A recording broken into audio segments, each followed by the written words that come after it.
Anong ganap sa mundo ng showbiz? Ang maging masayahin, deadma kung magmukhang baliw. Ganyan ang formula ng relasyon ni na Marian Rivera at Dingdong Dantes.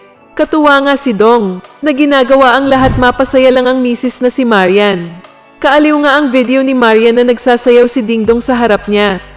At parang araw itong nanliligaw sa kanya, na sa halip na harana, ay idinaan sa pagsayaw ang panliligaw. Sagutin ko na ba? 3 oras na itong sumasayaw eh. Sabi ni Marian na patawa-tawa. Well, ganyan nga maglambingan sina Marian at Dong, na parang mga dalaga at binata pa rin, na dapat palaging pinasasaya ng lalaki ang babae. So alam nyo na ha.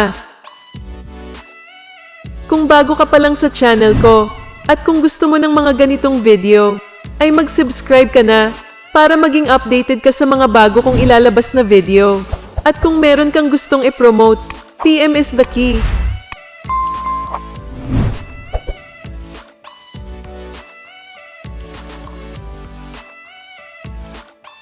Anong ganap sa mundo ng showbiz? Tanong ng mga fans, ilusyon lang ba ang kwento na nasagap nila, na kesyo magkakasama daw sina Marian Rivera, John Lloyd Cruz, Jenilyn Mercado at Alden Richards sa isang teleserye?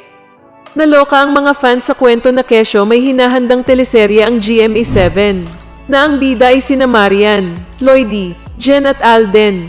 At base sa pagkakakwento, super bongga ng istorya, na sa simula ay sina Alden at Marian muna ang magkakagustuhan. Pero si Marian pala ay jowa rin ni John Lloyd na nasa ibang bansa, na inakala na raw napatay na. At si Jenilyn naman ang makakarelasyon ni John Lloyd at sabay silang uuwi ng Pilipinas. Sa Pilipinas magtatagpo ang landas ni na Marian Alden at John Lloyd Jenilyn. Oh diba? Ang bongga ng istorya. Ang tanong ng mga fans, totoo kaya ito? Well, ask natin sa Kapuso PR. Anong masasabi mo sa balitang ito? Anong ganap sa mundo ng showbiz?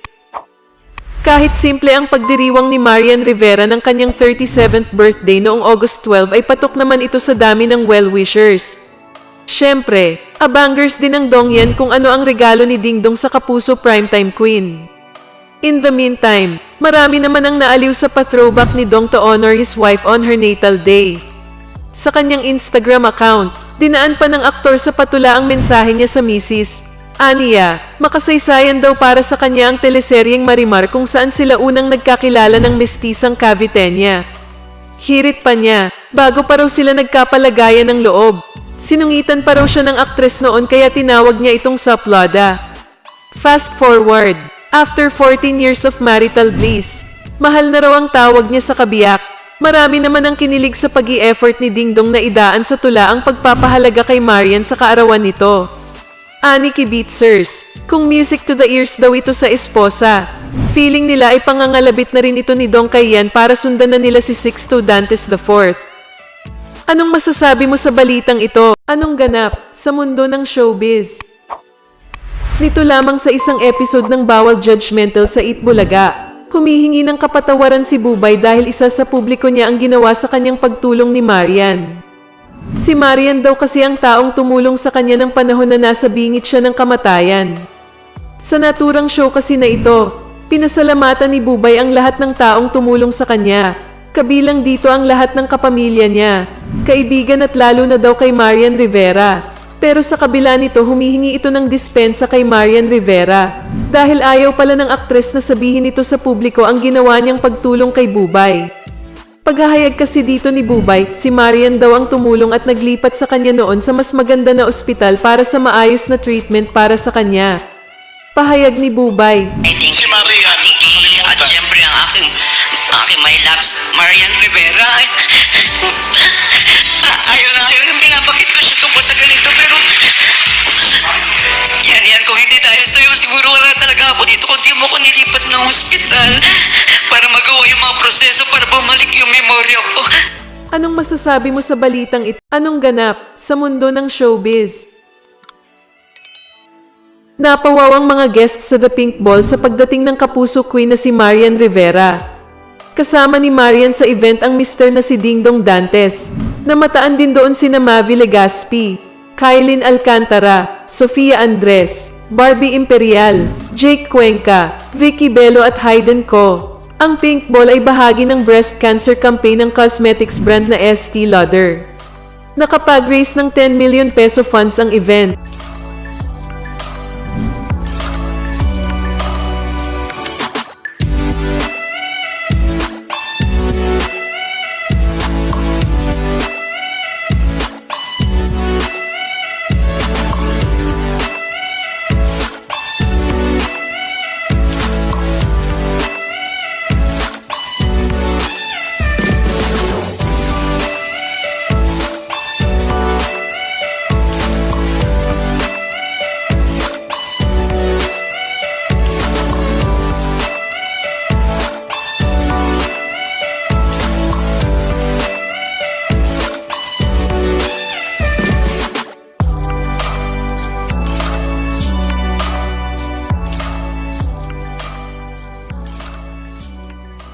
Anong masasabi mo sa balitang ito?